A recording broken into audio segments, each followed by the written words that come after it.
Bismillah Rahman Rahim. Assalamu alaikum viewers. Welcome to KK in Conversation.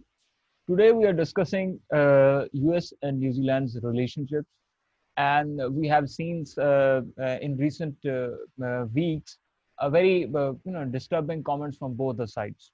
So, what is the fact and what is the reality behind these comments and behind these happenings and behind these proceedings?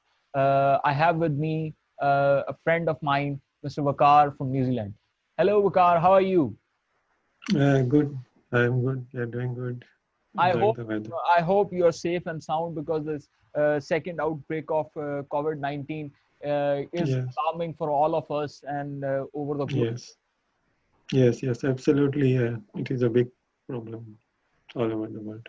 Yes, it is, and it mostly it has, and again, most importantly, it has made us realize that how fragile our international system is, and how fragile our international institutions are, and how fracture Yes. our political leadership's comment and rhetoric is. Yes. Absolutely. So, There's Bakar, coming to my first question, why Trump warned people about New Zealand? uh, first of all, I think that there is some kind of big power status feeling in every president, U.S. president, if we see in the past history as well.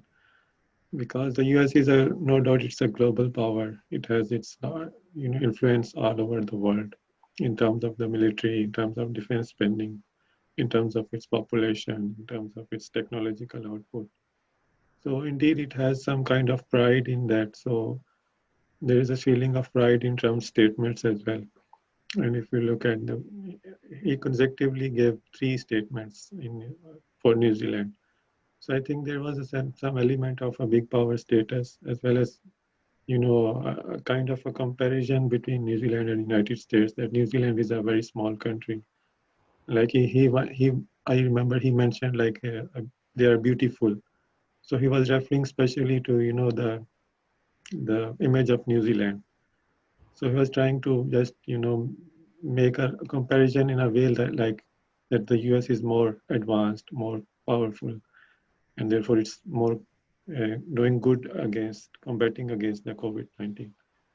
So and others, the thing is like the political gimmicks and the upcoming elections. So everybody knows that. So I don't think I need to elaborate on it. Yeah.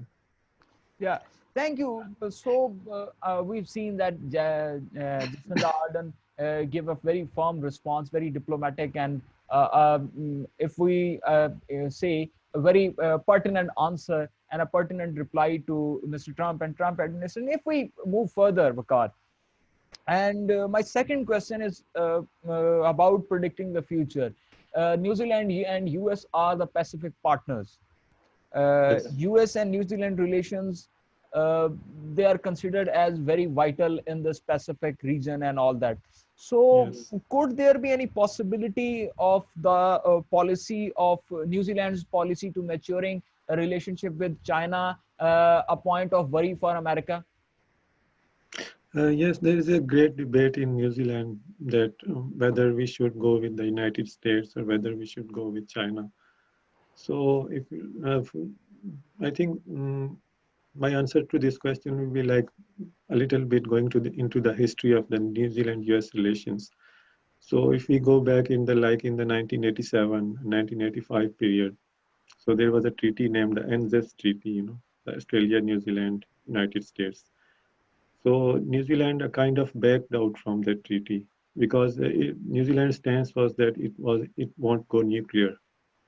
So at that time there was a great amount of friction, and then the incident of the naval ship Rainbow Warrior, the French naval ship which came to New Zealand, and there was an explosion, and some of the New Zealand citizens were killed. So at that time there was some friction, but after that, New Zealand, Australia, United Kingdom, Canada, and the United States. These five countries are part of the Five Eyes, network.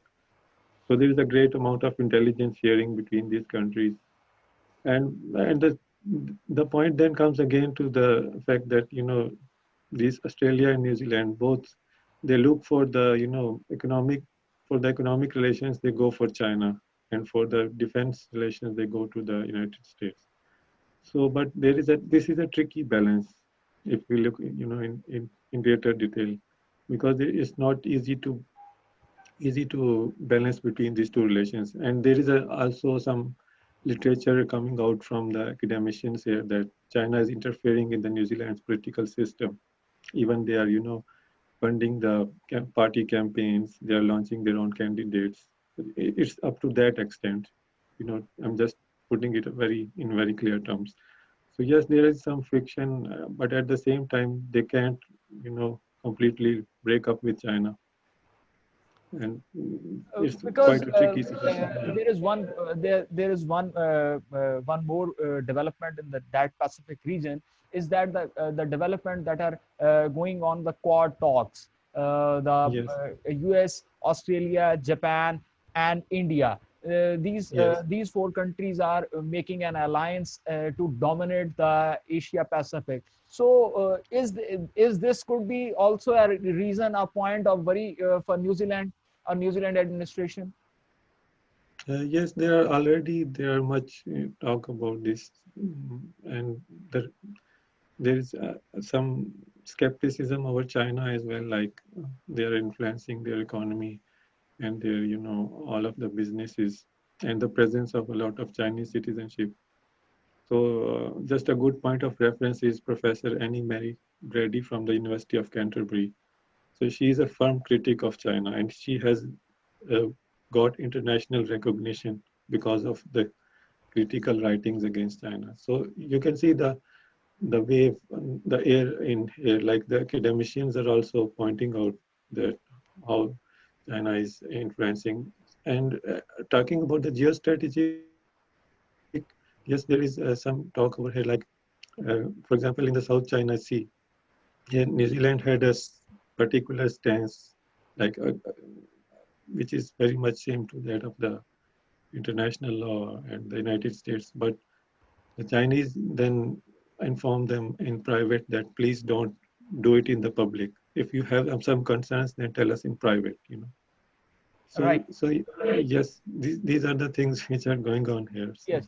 So I think it will be quite interesting for New Zealand. Quite interesting. It would be, as per my observation and as per my study, the Chinese are very much concerned about the privacy and the privacy of their dealings and their diplomatic relations. They very much Yeah. consider it. Concluding our conversation today. So, my last question is that what could be the possible policy posture of New Zealand towards this under this going on, yani geopolitical US-China war that is going on right now? What could be the possible policy posture of New Zealand, in your opinion?